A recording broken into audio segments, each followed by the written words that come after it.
Hello everyone, welcome to our show GBA Biweekly. This is Lee.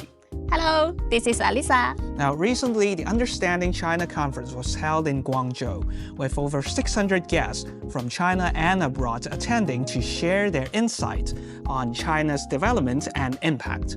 Indeed, China has a great influence on global development and offers a model for many developing countries. Now first, let's go to the opening ceremony and listen to what the guests have said. 2020 for Understanding China Conference Guangzhou opened on December 3rd. Chinese and foreign guests participating in the speeches said that China regards its own reform and development as an opportunity for the common development of all countries in the world and truly builds a community with a shared future for mankind. The BRI, Belt and Road Initiative, is not just about building bridges, roads, railways and ports, but above all, it is about fostering long-term economic partnership that will benefit particularly the developing world and the whole global south. Wolfgang Schüssel, former Chancellor of Austria, said that China's development offers experience for the world's development, and he expects the younger generation to continue to cooperate in synergy to promote human development. Younger generation, they are better educated than we were. Speaking of my generation, better trained, better skilled today. They have better languages available for them, travels, etc. And they will experience for the next 10, 15, 20 years enormous and fascinating breakthroughs in science. The next 2 decades, we will see them. And we should be part of it. And to reach the next level of human development, this is at stake. This is our vision.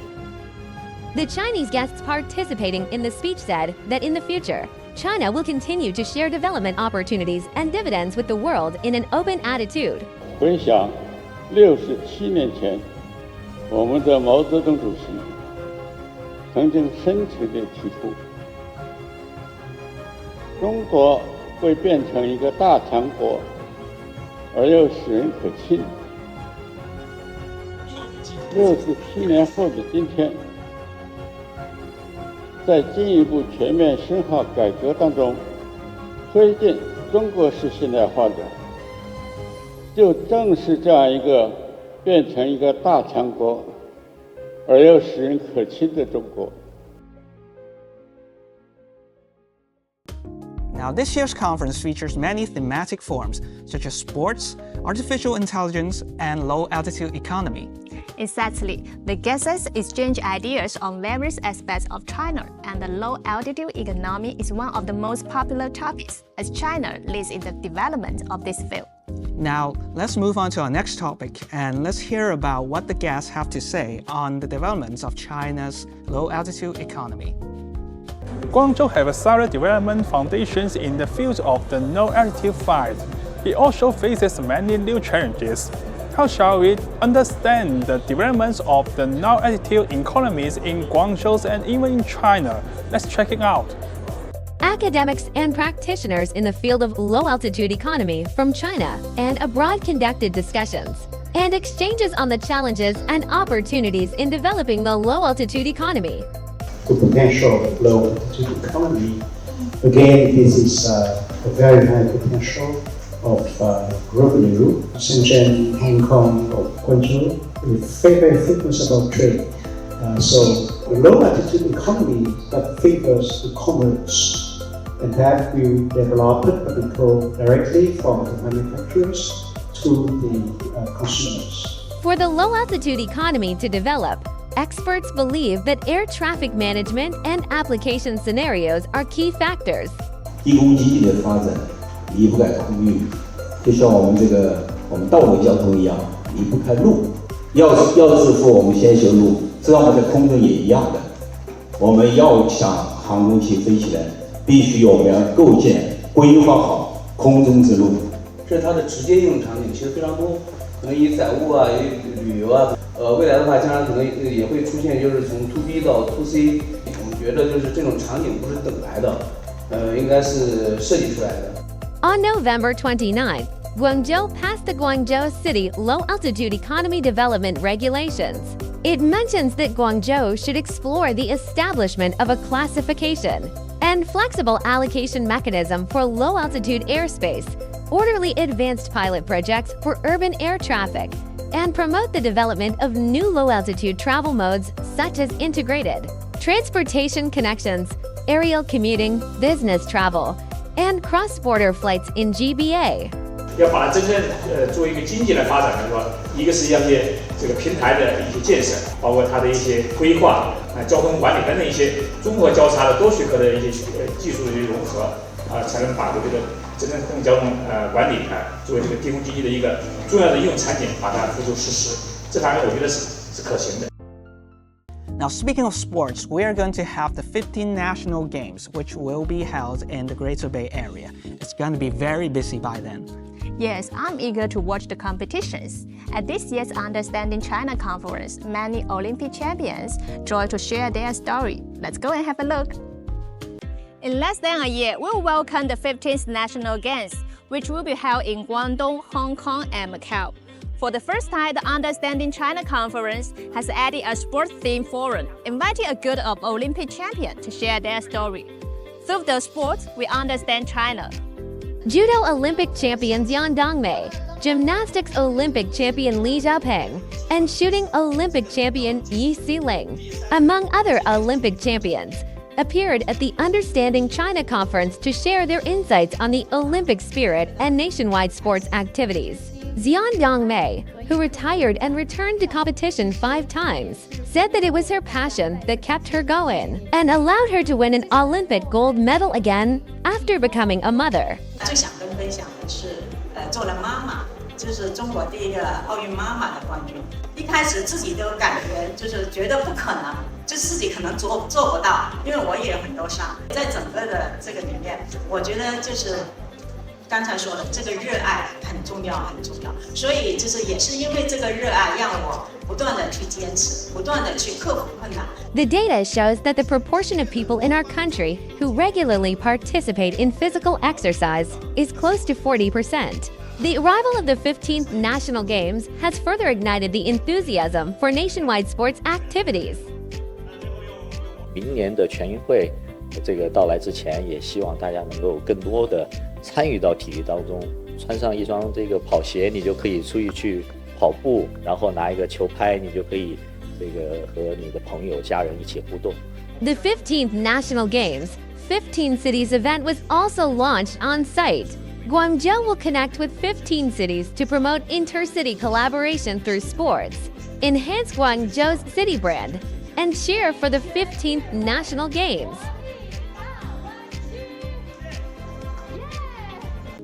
Li, I heard that you recently met a group of friends from Latin America. How did they feel about Guangzhou, feel about China?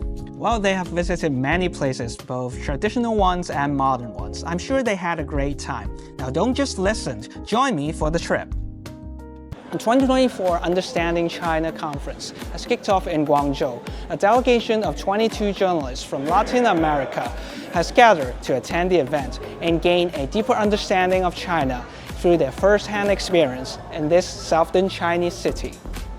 The media delegation visited the old district of Guangzhou, exploring sites like the Cantonese Opera Museum and Bruce Lee's ancestral home. They said that to truly understand China, one needs to start with its culture.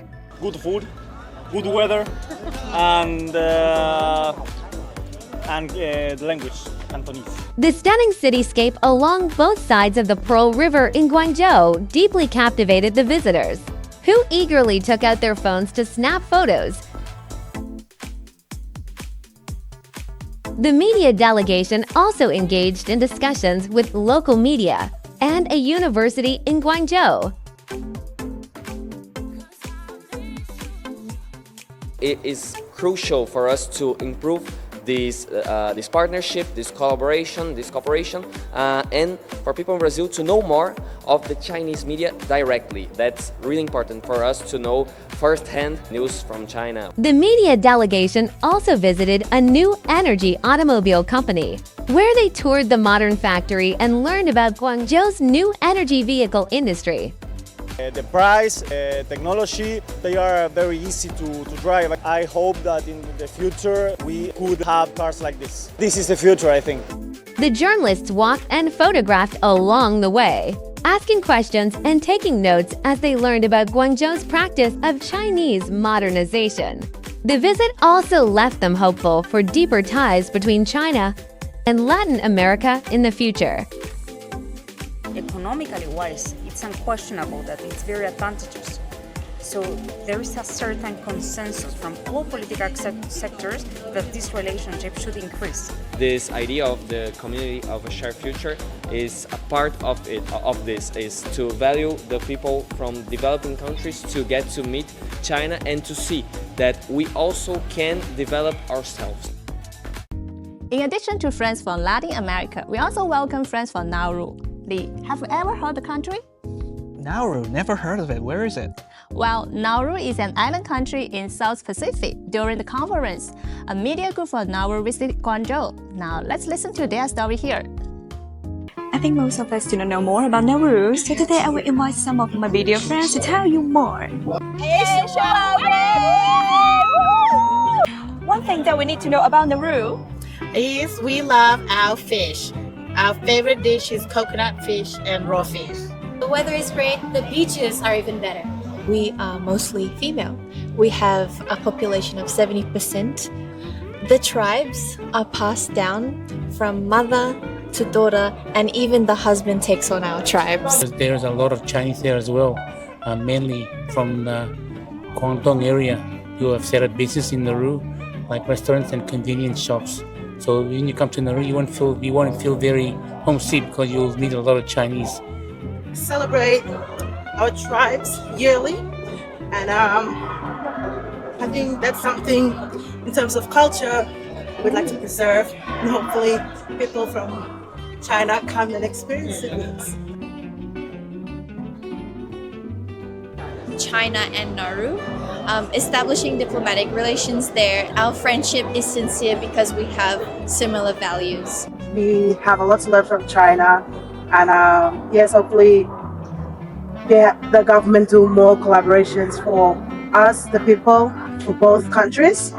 For Nauru media, there's so many things that we can learn from the Chinese media here in China. So we are very looking forward to further collaborating with them in terms of news sharing, content, and just anything that we can share so both countries can learn about each other.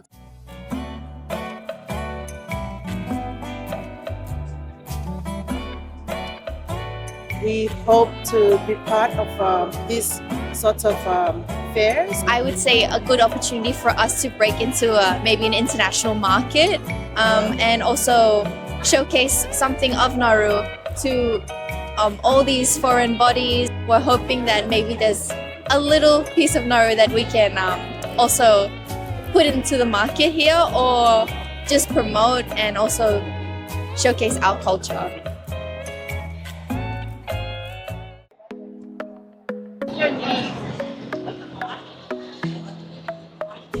Wow, 小鸡就是我 10,000 people, and it's the smallest. I just shocked when I saw this. It was really new to me. I think the technology here in China is very cutting edge. It still continues to progress. I think the way that the young generation are built here in China, they're very creative and they're finding new ways on how to be efficient. China is doing a very great job in opening up so that we can share our history, share our cultures, our ideas on how to move forward together. Technologies that people have created and come to share with the world. I think that's what makes it big in this world. Game start.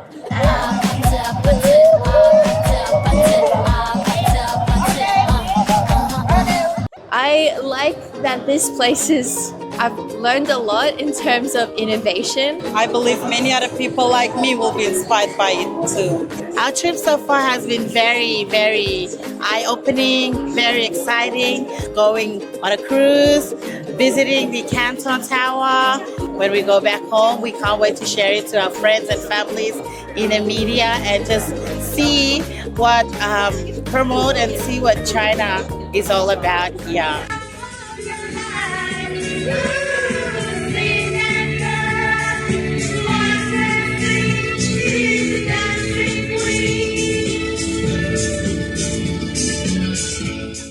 We love Guangdong. We love Guangzhou. Wow, that is so amazing. I feel like I was on a vacation on a Pacific island. Me too. They're so energetic and lively. Now let's move on and continue to see what adventure Millie encountered in the conference. Stunning often appears as the finale. So I attended the last day of 2024 Understanding China Conference, and I will conclude the conference into some keywords. The first one, Channing policy. See, there is a display showcase different districts' achievement in Guangzhou. Second is the theme exhibition. God, it's really a super interesting exhibition about Guangzhou's culture and food. For sure, the most important thing is talk. There's a need to regulate, create a framework, a positive framework for the use of artificial intelligence, avoiding negative effects. The cooperation between China and the European Union can help a lot to move in this direction. Could you share your insights of Chinese modernization? Everybody's come of age with modernization. It feels very confident. Wow! I discovered the 1 cent coffee. Less than 1 minute, your coffee is done. Coffee break. Cheers. Crepes milk rolls with corn pastry, vegetable dumpling. Everywhere is filled with Guangzhou's elements. In addition to experts, I also met some special friends to know the meaning of Thai building. 高科技，比如说无人机，或者是新能源汽车。我在这边也是在找这种机会做国際貿易，更好地了解廣州，更好地了解中國。我哋係負責全個場嘅節目錄播。你身在其中，你嘅感受係點啊？其實呢幾日咧係好忙碌㗎，大家都係即係全力咁去投入呢個會嘅工作入邊啦。與會嘉賓佢哋亦都係好投入呢個會議嘅，即包括佢哋嘅會議發言啊、一啲輸出啊，同埋即佢喺我哋廣州呢度去感受呢個城市啊、生活啊咁，都會對我哋了解自己、對世界了解中國，甚至乎了解廣州，都係非常有用同埋切合實際嘅。Here is also a window to show the Chinese traditional culture, and this is the 秋词 culture. 就是看一下我们的这一块的非遗文化，就像我们广府的文化有什么可以融合在里面的，也像他们一样的创新创造。现在就是很多外国的朋友也是慢慢的对于我们这种非遗文化，包括我们的一些传统的一些应用，也是最感兴趣的。哈哈 ，Nephew， 这个叫什么？三毛娃。三毛娃。特色的新疆表演。欢迎来中国。Decided we're going to move to Guangzhou. 读懂中国。China 跟 China में आकर China को जानो, चीन को समझो, चीन को जानो, 去读懂中国 understand China. Lee, if you have a friend who has never been to Guangzhou, how would you describe Guangzhou to him or to her? Well, I would say Guangzhou is historical, it's modern, and it's multicultural. But in the end, I would recommend them to explore Guangzhou by themselves. I'd agree. In the conference, Guangzhou launched a visual art exhibition where creators showcase their understanding of Guangzhou through the lenses. Now, let's check it out. Understand Guangzhou through picture story and understand Guangzhou through video story. Today, the 2024 You Made the World a Beautiful Place Guangzhou exhibition kicks off here at the venue of Understanding China. And creators and guests from home and abroad are gathering to show the beauty of Guangzhou. The exhibition presents many outstanding works, including Guangzhou Broadcasting Network's masterpieces Power of Wetlands documentary series and Meeting Maxida. Hong Tianxiong, the creator of the video Guangzhou Forward, highly recommended by the jury, also attended the event to share his creative insights. In his work, a high-speed train showcased Guangzhou's pioneering urban spirit. 就是我们的父辈、我们的兄长、我们的前辈，然后每一个人挥之不去的一个印象就是，你曾经踏上一列南下的列车，抵达过广州。就我们感觉这是一个民族中国人的集体记忆。The video Guangzhou Huangpu A bird watcher witnesses green development also received a special recommendation from the jury. Its main actor is a German living and working in Guangzhou for over 20 years. It can be said that he has witnessed the urban transformation and development of Guangzhou. This city has developed so much, and it's not just in economic terms. It's a very livable city, so you have a lot of green spaces, you have a lot of nice environment, you have safe roads, you have clean roads, and it's great. Capturing moments and conveying stories through lenses, each work embodies the creator's understanding of Guangzhou. Through these works, we can not only comprehend Guangzhou, but also feel the city's vitality and charm.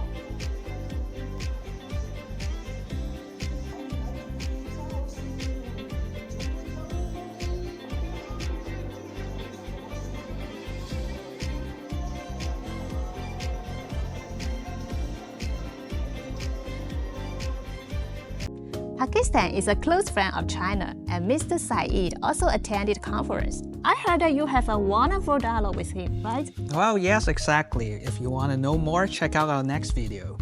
How can the city of Guangzhou or the Greater Bay Area can play a role in this China-Pakistan cooperation? They talk about BRI or the China-Pakistan Economic Forum and so forth. So what can Guangzhou and GBA do to boost these kind of cooperation? When you seek a house, when you seek a business, when you seek a place to work or stay, what is the first thing you look for? Location, location, location. Guangzhou has the right location. Hong Kong, Macau, Shenzhen, Guangdong Province, Maritime Silk Road, connectivity. This is the gateway to China. And I would say that Guangzhou is the cultural and commercial hub of connectivity between Pakistan and China. I have seen that Guangzhou grow and expand. But the basic character of Guangzhou is there. A place which is happening, a place which is welcoming, a place which is cosmopolitan, and a place where the action is. In 2013, China proposed a Belt and Road Initiative. So far, more than 115 countries have joined the BRI cooperation. So what opportunities has the BRI brought to the participating countries? Let's go and check it out. The Belt and Road Initiative is the most important developmental and diplomatic initiative of the 21st century. It is connecting landlocked countries of Central Asia to the sea, to the oceans, especially the Central Asian republics of Tajikistan, Turkmenistan, Uzbekistan, Kyrgyzstan, and Kazakhstan. So landlocked countries are becoming land-linked in my part of the world thanks to BRI. Number one example. Previously, it required 45 days to travel from South America to Asia. But because of the Chinese-built BRI port of Chancay in Peru, in Lima, near Lima, their distance is now half, 23 days. So this will add to the connectivity, the movement of goods and the economy of South America and Asia. This is the second example. Example number 3 is Africa, where the Forum on Africa-China Cooperation was held in Beijing. 53 heads of state and leaders and heads of government came to China. And this is a living example of China-Africa cooperation. And you can also see it in Kenya from the train service between Mombasa and Nairobi, which has shortened the route and brought about connectivity. So the impact is evident in Africa also. China is contributing to green development of Hungary, of Europe, because the BYD company is opening a new plant of producing electric vehicle cars. So this is the impact of BRI in Asia, in Africa, in Latin America, in Europe. In 4 different continents, it is affecting the people, the communities, and the countries. Now, artificial intelligence is another heat topic, as it's influencing our work and life. Now, how is it developing so far? Let's go check it out. The rapid development of artificial intelligence is reshaping the ways of human production and life. The thematic forum on changes and constants in education in the era of digital intelligence explored the impact of artificial intelligence on education. Some guests believe that the introduction of artificial intelligence technology has changed the technical means of education, subverted the concepts of traditional education, and placed higher demands on teachers.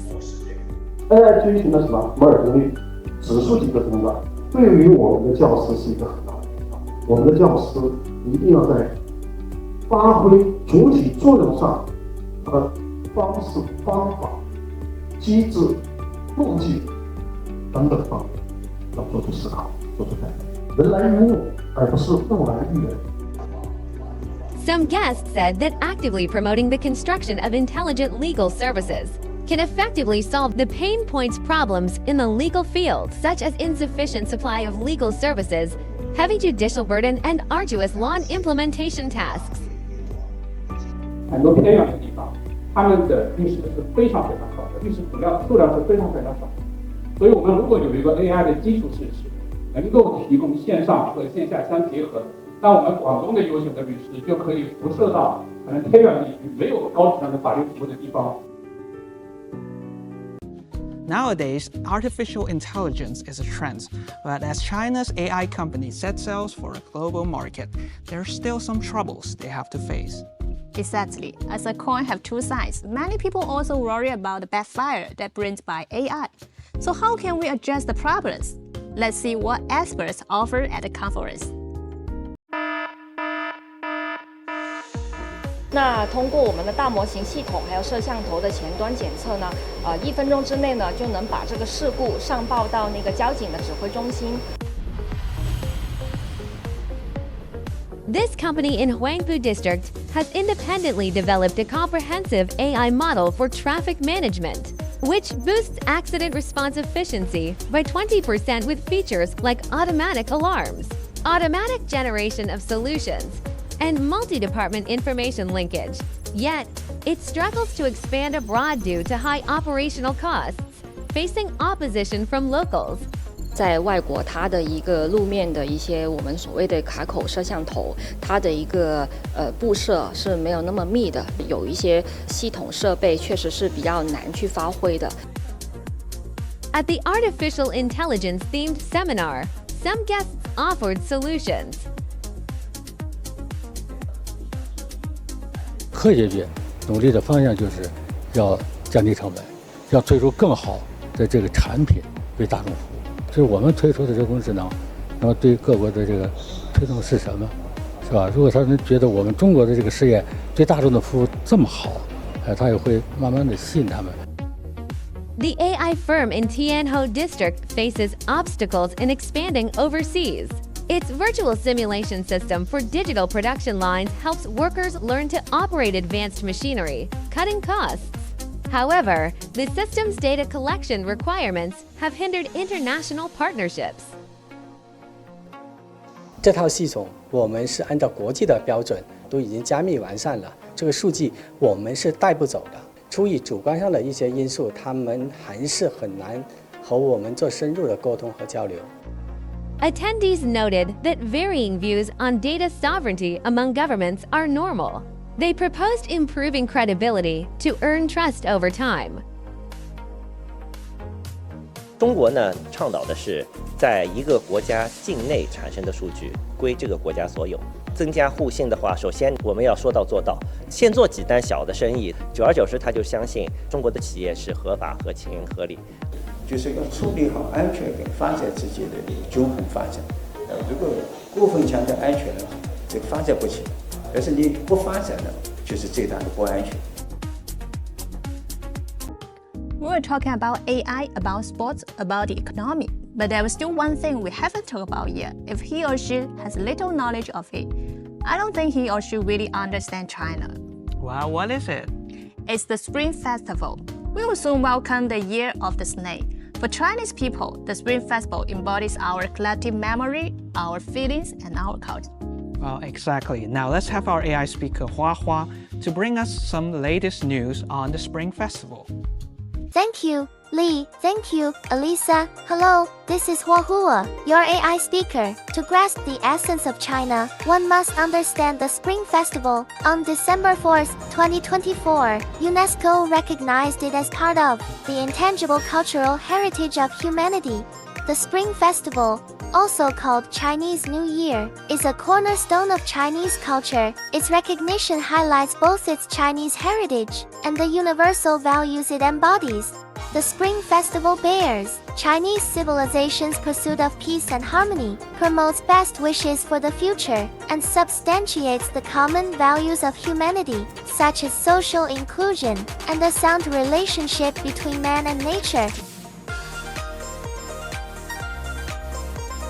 Spring Festival puts family at its core. The Chinese cherish family and the strong bonds among family members, and extend this affection to the community and the nation and beyond. That's why each Spring Festival, millions of people from across the country embark on the journey home, making the phenomenon the greatest human migration on Earth. Celebrations for the Spring Festival last for 15 days, ending with the Lantern Festival, to give full play to family gatherings, feasts, and various cultural activities.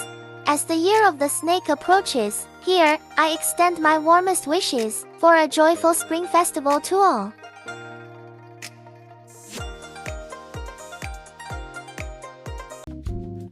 Thank you for joining us. I hope you enjoy our show and will have a deeper understanding of China. Yes, welcome to China and experience China for yourself. Our time is coming to an end. See you next time. Bye-bye.